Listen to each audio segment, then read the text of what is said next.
onde eu converso com o diretor-geral de operações da Mahindra no Brasil, Jaque Torreta Júnior. Bom dia, Jaque, tudo bem? Bom dia, Tavinho, muito bom dia a todos do Dia a Dia Rural. Bom, a gente vai falar um pouquinho sobre o avanço no mercado de tratores e das perspectivas aí para o segmento nesse ano, mas antes vale a pena falar um pouquinho da Mahindra, né? Que é uma marca mundial. Ela não tem só a Mahindra, ela já comprou algumas outras montadoras também, que mantém nome pelo mundo, mas ela é uma marca indiana muito tradicional, né? E acho que ela praticamente ela é majoritária do setor na Índia, através de caminhões, máquinas, implementos, tratores. Conta um pouquinho para a gente da história da Mahindra. A Mahindra realmente é um grupo muito grande, são diversos setores, mas principalmente o setor de máquinas agrícolas, no que diz respeito a tratores, a Mahindra é líder mundial em comercialização de tratores agrícolas. No ano passado, por exemplo, chegou a 345 mil tratores vendidos no mundo. E vocês têm planta própria no Brasil ou utilizam alguma outra planta para fazer máquinas e equipamentos agrícolas e tratores no Brasil? Não, no Brasil nós temos a nossa fábrica, fica no município de Dois Irmãos, no Rio Grande do Sul. A fábrica já existe desde 2013 e a Mahindra Mundial assumiu essas operações em 2016, fundando então a Mahindra do Brasil. E o que é que vocês produzem lá? Fala um pouquinho do portfólio que vocês têm. Bom, aqui no Brasil nós temos uma gama que vai desde 25 tratores desde 25 cavalos até 110 cavalos de potência, ou seja, uma gama aí para atender todo pequeno e médio produtor. Tá, esse é o foco de vocês nas operações. Uhum. Tá. Exato. E como é que você está vendo aí? A ABMAC divulgou recentemente um relatório muito bom aí. O mercado de máquinas e equipamentos agrícolas aí, por conta do bom preço aí das commodities, né, e da facilidade de financiamento, houve muito investimento por parte dos produtores na troca de equipamento, máquinas, tratores, etc. e tal. Como é que você enxergou esse mercado durante o período da pandemia? O início da pandemia foi bastante difícil, porque ninguém sabia como atuar, né? Foi bem complicado, fechamos, né, paramos um pouco a produção no início e tal, mas fomos nos adaptando, tomando todos os cuidados, e o mercado realmente reagiu muito depois de junho, principalmente, em função, principalmente, né, como eu falei, das commodities agrícolas. Os preços agrícolas se comportaram de uma maneira muito favorável até hoje. Então, isso fez com que a demanda por máquinas agrícolas e por tratores agrícolas se mantivesse num nível bastante alto, e o mercado todo chegou a crescer 12% em relação ao ano passado, e a Mahindra cresceu 39%, ou seja, foi um resultado bem interessante. O mercado cresceu 12%, vocês 39%. Espetacular. Isso nas vendas atacadas. Se a gente considerar as vendas do varejo, que é da rede para o cliente final, nós crescemos 77%. Foi um crescimento fantástico. Dá para entender o gigante que é a Mahindra. Está com eco aqui, está parecendo aquela televisão lá do... Como é que é? Botaram um eco aqui. Então, dá para entender o tamanho da Mahindra e a sua estratégia de vendas e de marketing dentro do mercado global, né? Dentro dessa linha de tratores que vocês têm, qual é o top? Quem é que vende mais? O grande segmento no Brasil são tratores aí em torno de 75, 80 cavalos.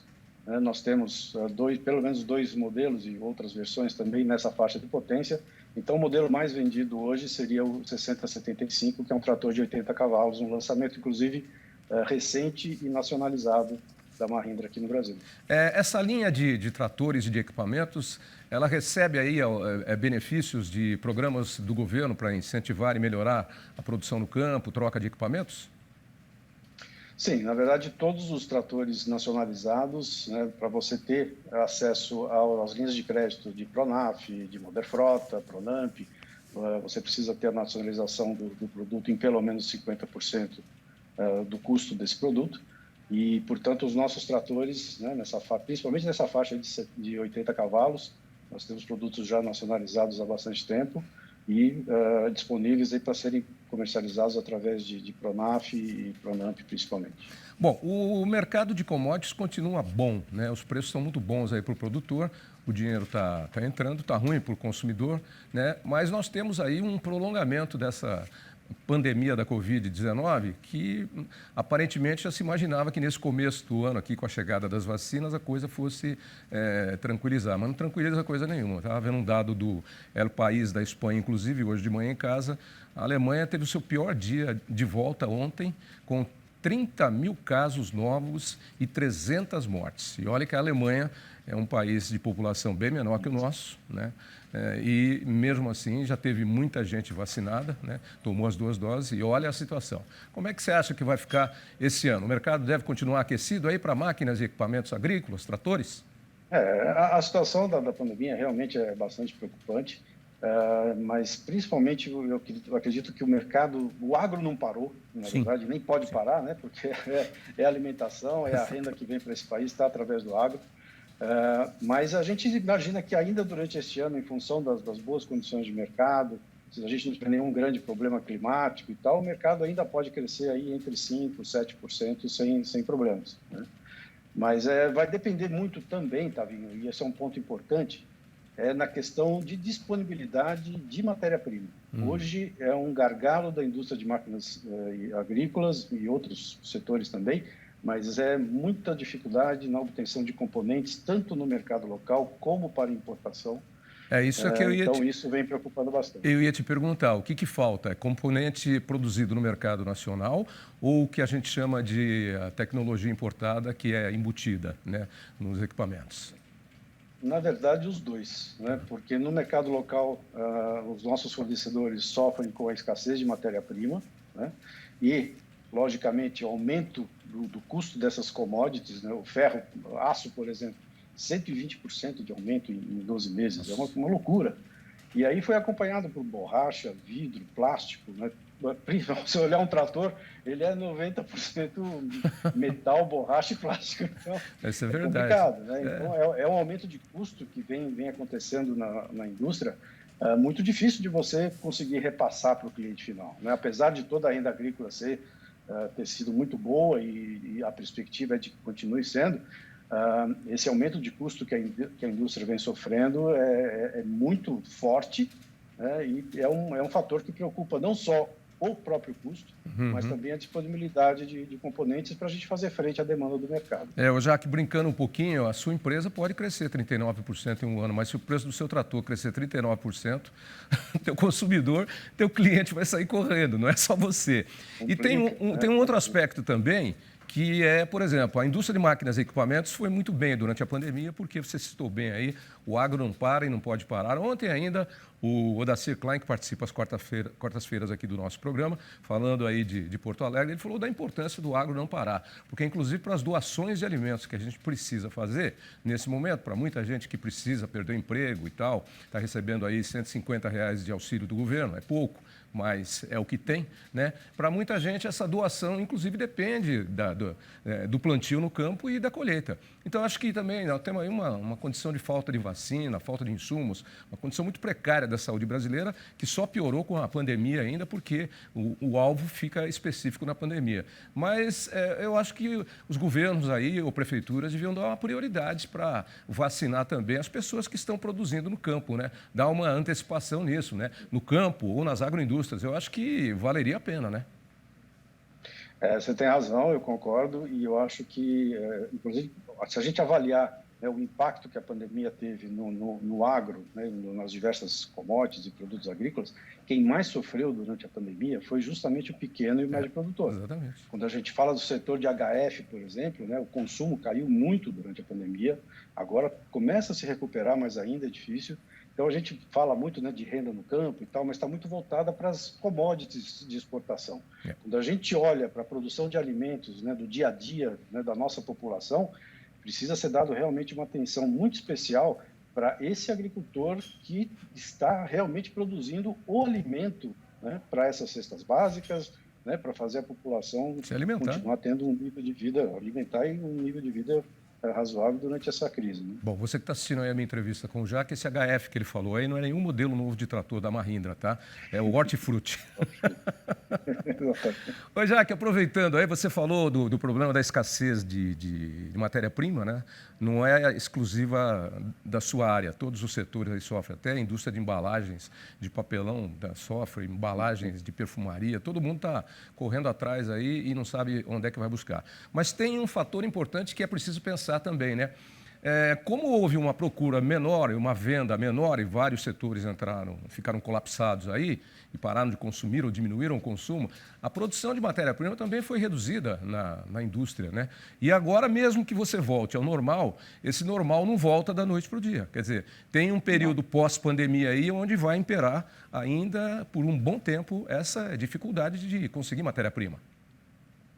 Exatamente, justamente durante meados do ano passado, né, muita gente realmente tirou o pé, muitas indústrias, né, principalmente dessas commodities, tirou o pé porque imaginou um consumo geral muito baixo, mas principalmente a China se recuperou antes de todo mundo e vem fazendo compras de tudo, né, muito fortes, e isso fez com que até essa indústria, né, se recuperar e voltar aos níveis normais. A gente imagina que uma certa normalização do fornecimento deva acontecer só por volta de setembro. Tá legal. Ok, Jaque, eu conversei com o Jaque Torreta Júnior, que é o diretor-geral de operações da Mahindra no Brasil. Falamos aqui sobre o setor da Mahindra de máquinas, equipamentos agrícolas e tratores. Eu sempre lembro do nome Mahindra porque eu gravei aquela série Caminhoneiros do Gelo e teve 2 temporadas que eles fizeram na Índia. Então aparecia muito a marca Mahindra. Eu era o narrador da série e eu ficava impressionado com aquelas estradas que tem na Índia, nas montanhas e serras. Estradas estreitinhas, onde alguém, quando vai passar, o outro tem que ir do lado. Parece filme do Indiana Jones, né? E também porque tinha uma revenda Mahindra aqui embaixo, na Bandeirantes, que agora virou Porsche. E eu sempre passava ali em frente, voltando para casa, né? Ou então, quando eu vou na casa da minha namorada, em frente ao apartamento dela, do prédio, tem um sujeito lá que deve ser apaixonado pela Mahindra, porque ele tem 2 daqueles jipões da Mahindra que a gente só vê aí rodando na África, no Pantanal e etc. e tal. Mas é isso aí. Jaque, agradeço. Eu acho que esse é o DNA da Mahindra, produtos que realmente são muito, muito robustos. Então, o pessoal mantém e gosta bastante, é interessante. É bruto. Exatamente. É bruto, mas faz o serviço. Exatamente. Jaque, qual é o endereço de internet de vocês, para quem quiser saber mais? www.mahindrabrasil.com.br. Estamos também nas redes sociais, Instagram, Facebook, e sempre ao dispor do nosso cliente para fazer o melhor possível para que o nosso agricultor prospere, né? E cresça junto com a gente. Legal. Muito obrigado aí pela participação.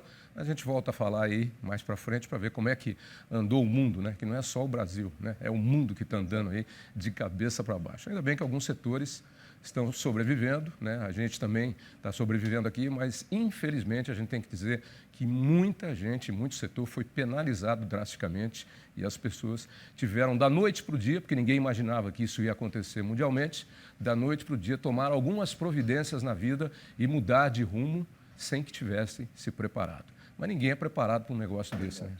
Desse tamanho. Você é preparado para uma quebra pequena, um buraco pequeno, sei lá, uma crise, etc. e tal. Desse tamanho em geral, mas vai dar tudo certo. Se cuida e cuida bem da sua turma também, tá bom? Você também, a todos aí na Band, na Terra Viva e a todo mundo que está nos assistindo aí. Cuidem-se, que é muito importante a gente passar por essa crise o mais rápido possível. É isso aí. Muito obrigado pela oportunidade, Tavinho. Obrigado. Grande abraço. Só os vivos vão conseguir resolver os problemas posteriores à pandemia. Os mortos, infelizmente, esses se vão. Tchau, Jaque. Tchau, muito prazer. Tudo meu.